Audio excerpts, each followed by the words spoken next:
Hi friends, welcome to my channel.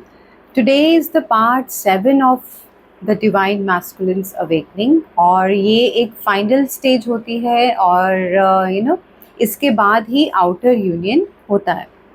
तो मैंने इसको जो नाम दिया है वो दिया है inner union and outer union. ठीक है ना, क्योंकि आउटर यूनियन में टाइम लगता है, इनर यूनियन के बाद भी काफ़ी टाइम इट डिपेंड्स कि वो किस लेवल पे हैं या क्या आपने चूज़ किया था यहाँ आने से पहले, आपका फिज़िकल यूनियन कैसा होगा कैसा नहीं होगा, आपकी मैरिज होगी या नहीं होगी। तो वो सब बाद की बातें होती हैं। जो पहला जो इम्पॉर्टेंट चीज़ है वो है इनर यूनियन। और जो हमने लास्ट टाइम देखा था कि पार्ट 6 में मैंने एक्सप्लेन किया था कि वो हार्ट एक्टिवेशन और इमोशनल अवेलेबिलिटी की तरफ वो बढ़ने लगते हैं, उनका हार्ट ओपन होता है और वो थोड़ा थोड़ा इमोशनल अवेलेबल होने लगते हैं। तब भी उस स्टेज में वो इतना अवेलेबल नहीं होते अभी, because he is just entering that phase of emotional availability.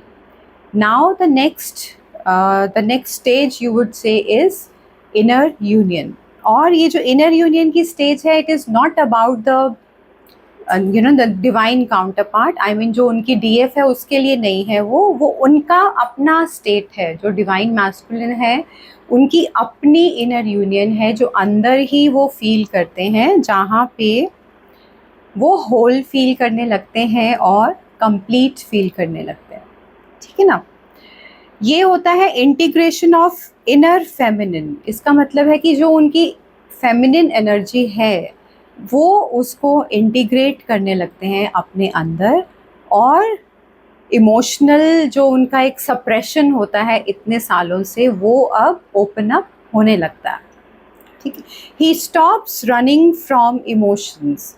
ये एक बहुत ही इम्पॉर्टेंट पॉइंट होता है यहाँ पे, क्योंकि यहाँ पे वो इमोशंस से भागना छोड़ देते हैं और इमोशंस को एम्ब्रेस करते हैं। मतलब वो चाहते हैं कि मैं इमोशंस को फील करूं। इतने सालों तक तो वो क्या कर रहे थे, वो भाग रहे थे अपने इमोशन से। कभी वो अपनी लाइफ बनाने में जुट जाते थे, कभी वो डिस्ट्रैक्शंस में चले जाते थे, कभी किसी थर्ड पार्टी में चले जाते थे, कभी सेक्सुअल एक्टिविटीज़ में चले जाते थे, या किसी और एडिक्शन में चले जाते थे। लेकिन अब जब उनका हार्ट एक्टिवेशन होता है और जब वो इमोशनल अवेलेबल होना शुरू करते हैं, उसके बाद ही वो इंटीग्रेट करते हैं अपनी डिवाइन फेमिनिन एनर्जी को। ठीक है ना, अब जो फेमिनिन एनर्जी होती है अंदर हमारे, वो क्या होती है? वो हमारी इंट्यूशन होती है, वो कंपैशन होता है, वो ऑनेस्टी होती है, वो प्यार होता है, फीलिंग ऑफ गिविंग होता है। That is your feminine energy, जो बहुत ही ज़्यादा डोसाइल सी, प्यारी सी, ऐसी एनर्जी होती है फेमिनिन। तो वो बैलेंस होने लगती है उनकी डिवाइन मैस्कुलिन एनर्जी के साथ। और मैस्कुलिन एनर्जी के क्या ट्रेट्स होते हैं? लॉजिकल होते हैं, वो एक्शन ओरिएंटेड होते हैं, कंट्रोल करने की एक नेचर होती है मैस्कुलिन एनर्जी में, और लीडरशिप क्वालिटीज़ होती हैं।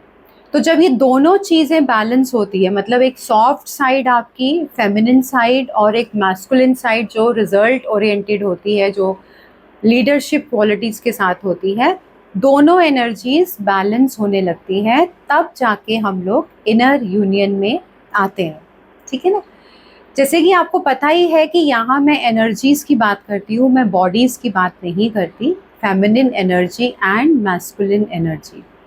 तो मैस्कुलिन बॉडी में भी फेमिनिन एनर्जी होती है और फीमेल बॉडी में भी मैस्कुलिन एनर्जी होती है। ठीक है, उसी को बैलेंस करना ही होता है ये सारा इनर वर्क। ऑलराइट,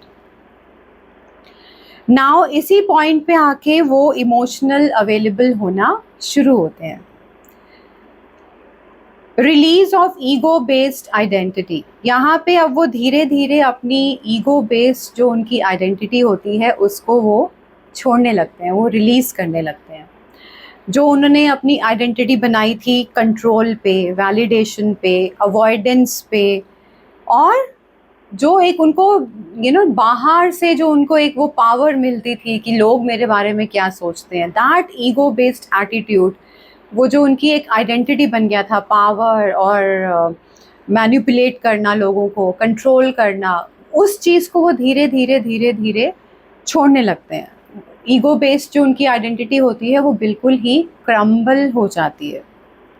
अब वो सेल्फ रिस्पॉन्सिबिलिटी लेना शुरू करते हैं और वो सर्कमस्टांसेस को ब्लेम करना बंद कर देते हैं, कार्मिक सिचुएशंस को भी ब्लेम करना बंद कर देते हैं, एंड इवन वो डिवाइन फेमिनिन को भी ब्लेम करना बंद कर देते हैं, क्योंकि वो समझ जाते हैं इस स्टेज तक आते आते कि हर चीज़ के लिए वो खुद रिस्पॉन्सिबल हैं।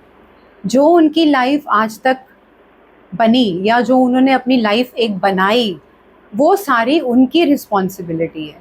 वो इमोशन से क्यों भागे, वो प्यार से क्यों भागे, या उनके मन में क्या क्या फियर्स हैं, ये सारा कुछ वो समझने लगते हैं और उसकी रिस्पॉन्सिबिलिटी लेने लग जाते हैं, ब्लेम करना छोड़ देते हैं। अब उनमें क्या होता है, इनर स्टेबिलिटी आने लगती है, अंदर से उनका पीस उनको वापस मिलने लगता है और उनको एक्सटर्नल वैलिडेशन की ज़रूरत डे बाय डे कम होती चली जाती है। इसीलिए वो डिस्ट्रैक्शंस में अब कम जाते हैं और ज़्यादा जाते हैं अंदर अंदर की तरफ, सॉलिट्यूड में, साइलेंस में।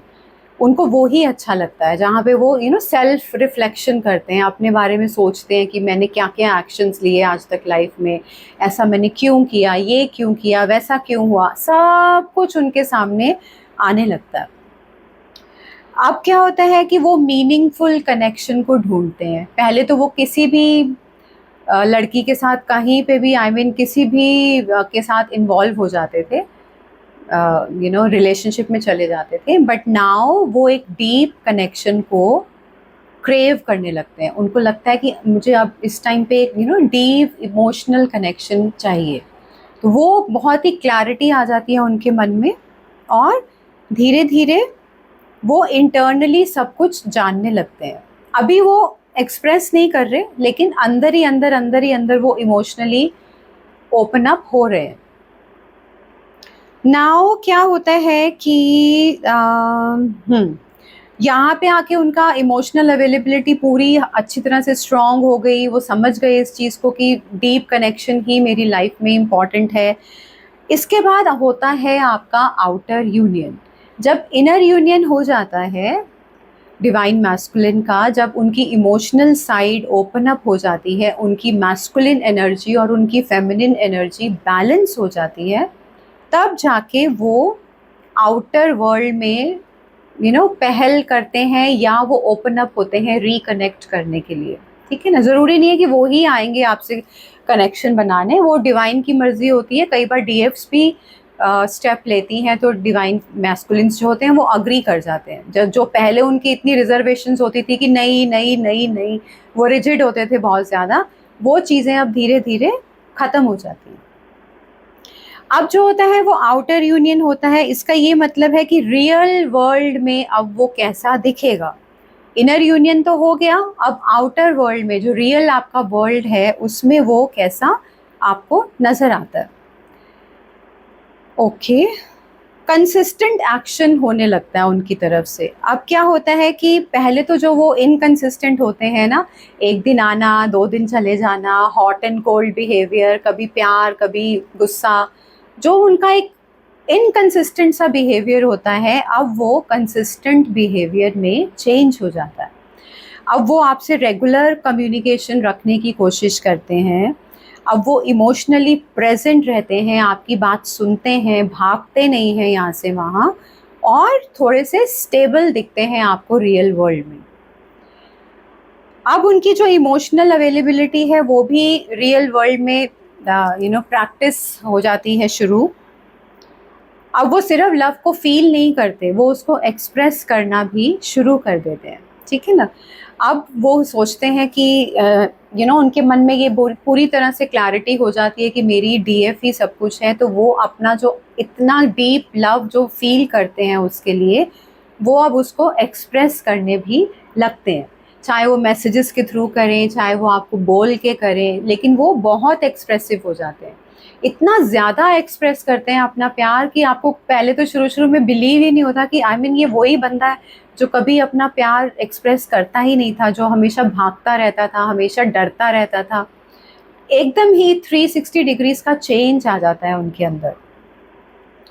अब नेक्स्ट जो होता है वो है कि अलाइनमेंट ऑफ वर्ड्स। इसका ये मतलब है कि वर्ड्स और उनके जो एक्शंस होते हैं वो एक जैसे होने लगते हैं। पहले क्या होता था कि वो कहते कुछ थे, करते कुछ थे, बोलते कुछ थे, आपको नज़र कुछ और आता था।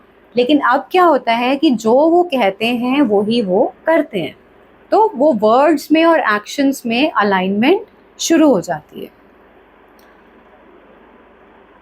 नेक्स्ट स्टेप इज़, जो बहुत ही एक इम्पॉर्टेंट चीज़ है जो हमें रियल वर्ल्ड में हमारी आउटर यूनियन में दिखती है, वो ये है कि वो रेडी होते हैं एक पार्टनरशिप के लिए, वो रेडी हो जाते हैं एक रिलेशनशिप के लिए, ठीक है ना। अब वो इस चीज़ से ऑपरेट नहीं करते कि वो डर रहे हैं या वो अकेले हैं या उनको एक इमोशनल कोई कंधा चाहिए रोने के लिए, ना ऐसा कुछ नहीं होता। क्योंकि अब वो अंदर से स्टेबल होते हैं, अंदर से वो होल होते हैं, अंदर से वो कंप्लीट होते हैं। तो वो उस होलनेस को, उस कंप्लीटनेस को अपनी डीएफ के साथ शेयर करना चाहते हैं, इसीलिए वो एक रिलेशनशिप में आने को तैयार हो जाते हैं। नाउ द नेक्स्ट इज़ कि उनको स्टेबिलिटी फील होती है इस कनेक्शन में। पहले तो इंटेंसिटी फील होती थी, पहले उनको बहुत ज़्यादा मतलब एनर्जी फील होती थी, सेक्सुअल पुल भी बहुत ज़्यादा होता था, तो बहुत ज़्यादा इंटेंस फील करते थे वो पहले वो कनेक्शन। लेकिन अब क्या होता है कि वो इंटेंसिटी कम हो जाती है और स्टेबिलिटी ज़्यादा आ जाती है, पीस ज़्यादा आ जाती है। अब वो कनेक्शन थोड़ा सा काम हो जाता है, थोड़ा सा शांत हो जाता है, थोड़ा सा पीसफुल हो जाता है और डीपली सिक्योर हो जाता है। ये एक बहुत ही इम्पॉर्टेंट बात है, क्योंकि आउटर यूनियन तक आते आते जब आपका मैस्कुलिन दोबारा से आपसे रिकनेक्ट होते हैं, आप लोग मतलब आपस में, तो आप डीपली सिक्योर फील करते हैं। आप इतने ज़्यादा स्टेबल, इतने ज़्यादा पीसफुल और इतने ज़्यादा सिक्योर होते हैं कि आपको अब पता होता है कि बस यही है, eventually I mean this is it, बस अब और कुछ नहीं है और कुछ चाहिए भी नहीं है। उनको भी और आपको भी, दोनों को सेम फीलिंग्स होती हैं। ओके, तो अब वो इंटेंसिटी क्योंकि ख़त्म हो जाती है, वो हाईज एंड लोज ख़त्म हो जाते हैं, तो वो सेपरेशन भी ख़त्म हो जाता है, ठीक है ना। स्टेबिलिटी आ जाती है, पीसफुल हो जाता है सब कुछ। तो आप भी पीसफुल हो जाते हैं, वो भी पीसफुल हो जाते हैं, तो ये रिलेशनशिप, ये जो कनेक्शन होता है, ये आगे पीसफुली बढ़ सकता है। यहाँ तक आते आते आपका आउटर रीयूनियन हो जाता है और उसके बाद डिपेंड करता है कि आप लोग क्या करना चाहते हैं। आप शादी करना चाहते हैं तो वो भी हो सकती है, आप शादी नहीं करना चाहते, ऐसे ही रहना चाहते हैं तो वो भी हो सकता है। इट डिपेंड्स, ये सबका अलग अलग होता है, किसी का कोई भी फिक्स नहीं है कि ऐसा ही होगा। लेकिन हाँ, एक इवेंचुअली आप लोग एक पर्पस ज़रूर शेयर करते हैं। पहले आप अलग अपना पर्पस कर रहे होते हैं, डीएम अपना अलग कर रहे होते हैं, लेकिन जब आप फिजिकल यूनियन में आते हैं तो आप एक साथ होके कोई ना कोई पर्पस ज़रूर अपना स्टार्ट करते हैं। तो ये होना मस्ट होता ही है वो इवेंचुअली, क्योंकि आपको गॉड ने तैयार किया है, आपको भी तैयार किया है, आपके डीएम को भी तैयार किया है। तो वो सिर्फ एक रोमांटिक रिलेशनशिप के लिए तो नहीं किया ना, एक बहुत ही ब्रॉडर एक चीज़ के लिए तैयार किया जाता है जिसमें रोमांस भी एक पार्ट होता है। तो पर्पस आपका क्या है वो आपको दोनों को बाद में इवेंचुअली पता चली जाता है और आप सर्विस में चले जाते हैं। सर्विस ही होता है इवेंचुअली, आप लोगों की सेवा करें, आप अर्थ की सेवा करें, या आप नेचर की सेवा करें, आप एनिमल्स की सेवा करें, जो भी करना है सर्विस ही होता है इवेंचुअली पर्पस। क्योंकि आप लोग दोनों इतने कॉन्शियस हो चुके होते हैं, इतने अवेयर हो चुके होते हैं इस स्टेज तक आते आते, कि वो सेल्फ सेंटर्ड वाली चीज़ें फिर नहीं रहती कि हम सब कुछ अपने लिए कर लें। जो पहले हम लोग सर्वाइवल मोड में होते हैं ना, तो हम लोग सोचते हैं कि रोटी कपड़ा मकान सर्वाइवल मोड होता है, तो हम सोचते हैं सब कुछ अपने लिए कर लो, अपने लिए कर लो, अपने लिए पैसा जमा कर लो, अपने लिए प्रॉपर्टी बना लो, अपने बच्चों के लिए, अपनी फैमिली के लिए। लेकिन जब आप इतने कॉन्शियस हो जाते हैं, जब आप इतने अवेयर हो जाते हैं, तो आप दूसरों के लिए पहले करने की कोशिश करते हैं, और होता ही है वो, क्योंकि आप अंदर से इतने भर चुके होते हैं, आप अंदर से इतने फुलफिल्ड होते हैं, तो वो आपको बाहर फिर देना ही होता है। इवेंचुअली वो बाहर ही जाता है, क्योंकि आपका तो घड़ा पूरा भर गया, अब जो भी है वो ओवरफ्लो ही करेगा, बाहर ही गिरेगा। तो आपका जो प्यार होता है, आपकी जो नॉलेज होती है, आपकी जो विजडम होती है, आपका जो कंपैशन होता है, वो सब आप दूसरों के लिए रखते हैं, आप दूसरों की सर्विस में लग जाते हैं।